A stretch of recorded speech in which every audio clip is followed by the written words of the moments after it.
سب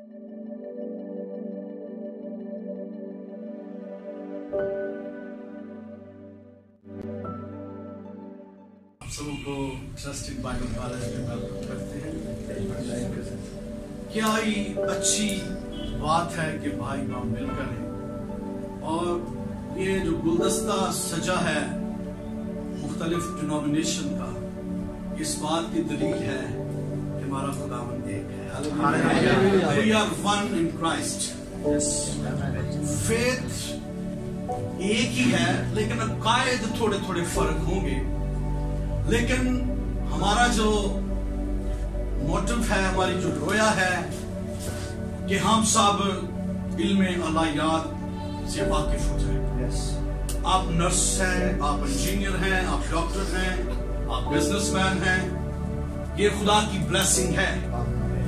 لیکن اگر ہم اکیڈیمک اسٹڈی میں ماسٹر کیا ہو، بزنس مین ہو، لیکن اگر ہمیں کلام الہی سے واقفیت نہیں ہے، ہم اپنے خدا کے بارے میں نہیں جانتے، ہم دین مسیحیت کے بارے میں علم نہیں رکھتے، تمہاری ایجوکیشن انکمپلیٹ ہے۔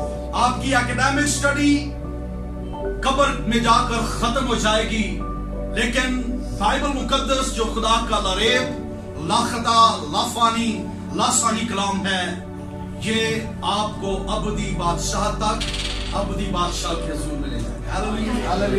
سو ٹرسٹ ان بائبل کالج کی رویا ہے کہ ہر ایک مسیحی بہن بھائی کلام خدا کو سیکھے، جان جائے، کیونکہ یہ کلام جو ہے یہ معتبر ہے۔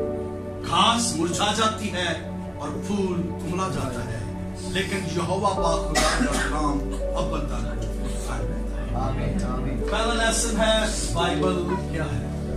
بائبل کیا ہے؟ بائبل جو ہے وہ ایک یونانی لفظ بیبلیا سے مشتق ہے۔ لفظ ہے بیبلیا،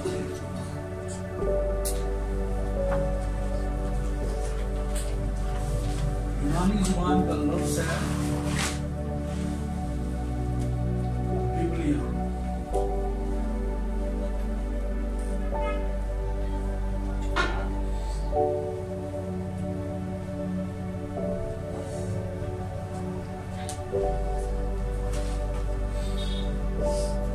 بیبلیا کا مطلب ہے کتابیں، کتابوں کا مجموعہ۔ اس کے لیے ایک عربی زبان میں لفظ استعمال ہوتا ہے اسفار۔ اسفار جمع ہے، اس کا مطلب ہے کتابیں۔ یہ لفظ سفر سے نکلا ہے، عربی زبان کا لفظ ہے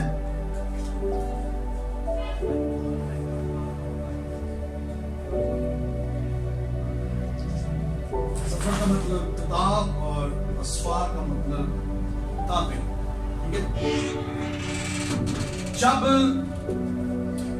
ایک پیپرس، سرکنڈا، یا اسے آپ تمار کہہ لیں، یہ خوبصورت لکڑی سے وہ پیپر بنایا جاتا تھا، تمار، اور اس پہ جتنی بھی دستاویزات لکھی جاتی تھی، یعنی تحریری طور پر جو چیزیں لکھی جاتی تھیں، اس کو پیپرس پر لکھتے تھے۔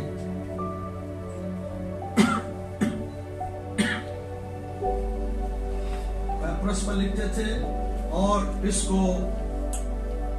بیبلیا کہتے ہیں۔ یہ چیزیں آپ نے لکھی ہیں، سمجھ آ رہی ہے آپ کو؟ لفظ جو بائبل ہے یہ یونانی زبان کے لفظ بیبلیا سے نکلا ہے، اور بیبلیا جو ہے اس کا مطلب ہے کتابیں، اور اس کو عربی زبان میں سفار بھی کہتے ہیں، جو سفر کی جمع ہے، اور سفر کا مطلب کتاب اور سفار کا مطلب کتابیں۔ شروع میں جتنی بھی تحریر لکھی جاتی تھی، پیپرس ایک تمار یا سرکنڈا تھا، اس پہ لکھا جاتا تھا، اور اس تحریر شکل کو بیبلیا کہتے تھے۔ ٹھیک ہے جی؟ اب ہم نے دیکھنا ہے کہ یہ بیبلیا جو ہے یہ بائبل کیسے بن گیا۔ جب اس کو تھا بیبلیا کہا گیا، یہ تھا تو یہ